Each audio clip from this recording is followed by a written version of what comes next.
جو ہم ربی کو دیے گئے تھے۔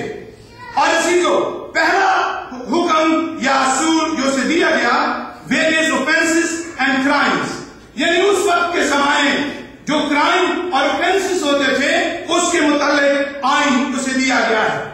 اور دوسرا پراپرٹی لاز، یعنی پراپرٹی کے جو قوانین ہیں ان کا ذکر اس میں کیا گیا ہے۔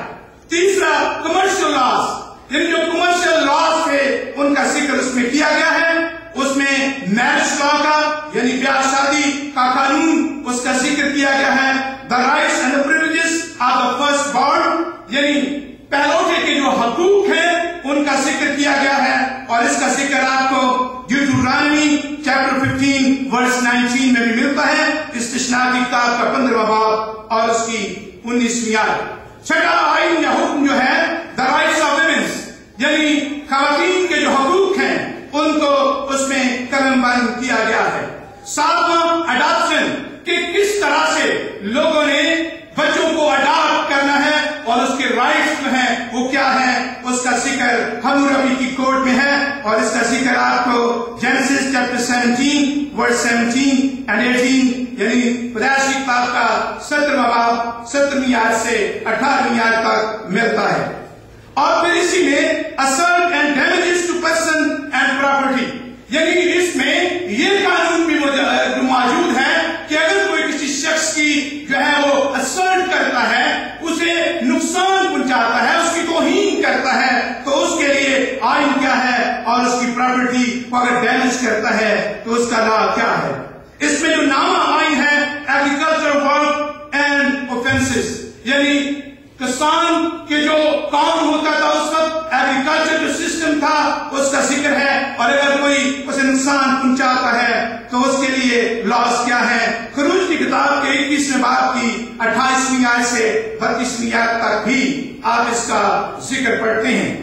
اور 10واں اس میں آئین جو ہے the rates and the wages for seasonal workers، یعنی وہ جو سیزنل ورکر ہوتے تھے ان کے ریٹ اور ان کی ویجز جو ہیں وہ کس طرح سے جو ہے متعین کی جائیں گی اس کا ذکر کیا گیا ہے۔ اور 11واں اصول یہ ہے an amendment concerning slaves including their purchase and sales، یعنی اس میں جو غلام بیچے جائیں گے یا خریدے جائیں گے تو اس کو خریدنے یا اس کو بیچنے کا اصول کیا ہوگا اس کا ذکر اس میں پایا گیا ہے۔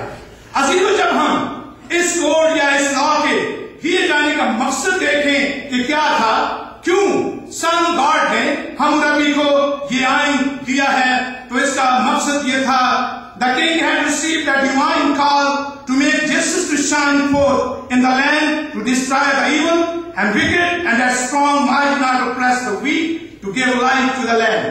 اس کا مطلب یہ تھا کہ جسٹس یا انصاف جو ہے اسے قائم کیا جائے تاکہ جو طاقتور ہیں وہ کمزوروں کو دبا نہ سکیں اور برائی کا خاتمہ کیا جائے اور ملک کو روشنی دی جائے۔ اور اس کے بعد میں نے دوسری پرسنالٹی کا ذکر آپ کے سامنے کیا، وہ مقدس موسیٰ ہے۔ مقدس موسیٰ کو آئین دیا گیا ہے اور آپ جانتے ہیں کہ یہ آئین اسے ماؤنٹ سینائی یعنی سینا کا پہاڑ جسے ہم کہتے ہیں وہاں پر دیا گیا ہے۔ اور اس کے دیے جانے کا مقصد یہ تھا کہ خدا کے لوگ جو پیغن لوگ ہیں، وہ لوگ جو خدا کو نہیں مانتے ہیں، جو دیوی دیوتاؤں کو مانتے ہیں، ان سے انہیں علیحدہ کیا جائے اور انہیں ان لوگوں سے علیحدہ کیا جائے جو بت پرستی کرتے ہیں اور ان کے چاروں طرف ہیں۔ اسی لیے اگر آپ پرانے عہد کو پڑھتے ہیں تو خدا قدوس نے مقدس موسیٰ کی مارفت بنی اسرائیل کو یہ سکھایا کہ جب تم اس ملک میں داخل ہوگے جو ملک میں تمہیں دینے والا ہوں، میں تمہاری نسل کو دینے والا ہوں، وہاں تم جا کر بت پرستی نہ کرنا۔ اور ان سے یہ بھی کہا گیا کہ وہاں پر ستاروں کا علم دیکھنے والا کوئی نہیں رہنا چاہیے، رمل کا علم جاننے والا وہاں کوئی نہیں ہونا چاہیے، کوئی جوتشی وہاں پر نہیں ہونا چاہیے، کوئی ساحر یا جادوگر وہاں نہیں ہونا چاہیے۔ خدا نے کہا تم انہیں ختم کر دینا، انہیں قتل کر دینا، وہ سرزمین میں رہنے نہ پائیں۔ عزیزو، ہم خدا کے کلام مقدس میں یہ آئین جو آپ کے سامنے پڑھے گئے ہیں، خروج کی کتاب کا 20واں باب اس کی پہلی آیت سے 17 آیت تک ان کا ذکر سن چکے ہیں۔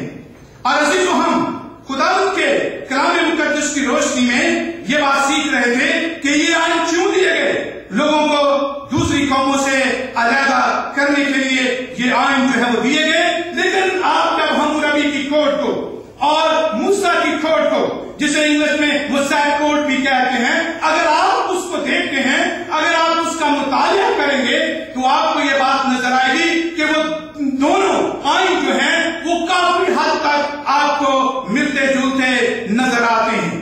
اور اس کی وجہ کیا ہے؟ کیوں وہ ملتے جلتے ہوئے نظر آتے ہیں؟ کیونکہ وہ لوگ جن کو وہ آئین دیے گئے ہیں ان کی ایک ہی بیک گراؤنڈ ہے، اور انہوں نے ایک ہی ان کی جو ہے انہیریٹنس ہے، اور ان کے انسیسٹرز جو ہیں وہ ایک ہی ہیں، اور وہ ایک ہی معاشرے میں، ایک ہی کلچر میں رہنے والے لوگ تھے، اس لیے وہ آپ کو ملتے ہوئے نظر آئیں گے۔ جیسا میں نے بعض بائبل مقدس کی آیات بھی آپ کے سامنے پڑھی ہے، لیکن جو اس میں یونیکنس ہے، جو اسے لازمی بناتی ہے موسیٰ کی آئین کو، یا موسیٰ کو جو احکام دیے گئے ہیں، یا موسیٰ کوڈ جو ہے اس کو یونیک بناتی ہے۔ پرانے احکام میں جو لا ہے وہ ان کو علیحدہ کرتے ہیں، یا اس سے برتری جو ہے اسے بیان کرتے ہیں۔ تو اس کا مقصد یہ ہے کہ جو آئین موسیٰ کو دیے گئے ہیں اس میں خدا کی قدوسیت کا، اس کی ہولینس کا ذکر کیا گیا ہے کہ خدا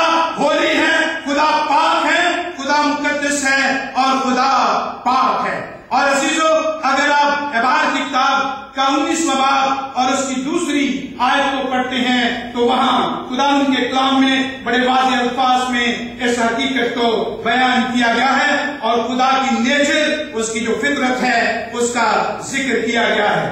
میں عبارت کی کتاب کا 19واں باب اور اس کی دوسری آیت آپ کے ساتھ شیئر کرنے جا رہا ہوں۔